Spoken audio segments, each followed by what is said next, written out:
പ്രതിരോധ വാക്സിൻ എടുത്തിട്ടും പേവിഷബാധ സ്ഥിരീകരിച്ച 7 വയസ്സുകാരിയുടെ നില ഗുരുതരം. കൊല്ലം സ്വദേശിനിയായ കുട്ടി തിരുവനന്തപുരം SAT ആശുപത്രിയിൽ വെന്റിലേറ്ററിൽ ചികിത്സയിലാണ്. കൈയിലേറ്റ ആഴത്തിലുള്ള മുറിവാണ് വാക്സിൻ എടുത്തിട്ടും കുട്ടിയുടെ ആരോഗ്യസ്ഥിതി ഗുരുതരമാക്കിയതെന്നാണ് ഡോക്ടർമാരുടെ വിശദീകരണം. ഏപ്രിൽ 8-ന് തെരുവുനായയുടെ കടിയേറ്റ 7 വയസ്സുകാരിക്ക് അപ്പോൾ തന്നെ പ്രാഥമിക ചികിത്സ നൽകിയാണ് ആശുപത്രിയിലെത്തിച്ചത്. പ്രാഥമിക ആരോഗ്യ കേന്ദ്രത്തിലും താലൂക്ക് ആശുപത്രിയിലും എത്തിച്ച് പ്രതിരോധ വാക്സിനും നൽകി. കോഴ്സ് പൂർത്തിയാക്കാൻ 1 ഡോസ് വാക്സിൻ മാത്രം എടുക്കാനിരിക്കെ ആരോഗ്യനില മോശമാവുകയായിരുന്നു.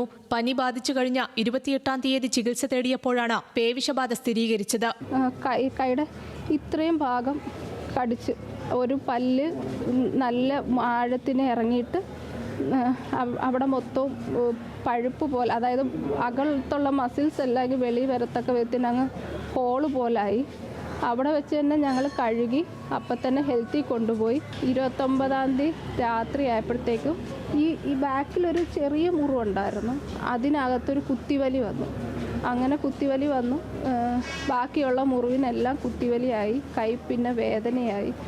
അങ്ങനെ രാത്രി ഒരു 2 മണിയായപ്പോഴത്തേക്ക് ടെമ്പറേച്ചർ കൂടിയിട്ട് ഞാൻ മെഡിസിറ്റി തന്നെ കൊണ്ടുപോയി. അപ്പോൾ ഡോക്ടർ മുറിവിൽ നോക്കിയിട്ട് പറഞ്ഞു കുഴപ്പമൊന്നുമില്ല, മുറിവെല്ലാം കരിഞ്ഞിരിക്കുന്നു എന്ന് പറഞ്ഞു. 1-ാം തീയതി SAT ആശുപത്രിയിൽ പ്രവേശിപ്പിച്ചെങ്കിലും ആരോഗ്യസ്ഥിതി ഗുരുതരമായി. അബോധാവസ്ഥയിലായിരുന്ന കുട്ടി ഇപ്പോൾ വെന്റിലേറ്ററിലാണ്. പേവിഷബാധയ്ക്കുള്ള വാക്സിനല്ല പ്രശ്നമെന്നും നേരിട്ട് ഞരമ്പിൽ പട്ടിയുടെ കടിയേറ്റതാണ് ആരോഗ്യസ്ഥിതി മോശമാക്കിയതെന്നും സൂപ്രണ്ട് പറഞ്ഞു. കടിക്കുന്ന സമയത്ത് ഇതിൻ്റെ പല്ലുകൾ ഡയറക്റ്റ് ഞരമ്പിൽ പറ്റുകയാണെങ്കിൽ വൈറസ് ഡയറക്റ്റ് ഞരമ്പിൽ കൂടെ തന്നെ അപ്പോൾ തന്നെ സഞ്ചരിച്ചു തുടങ്ങും.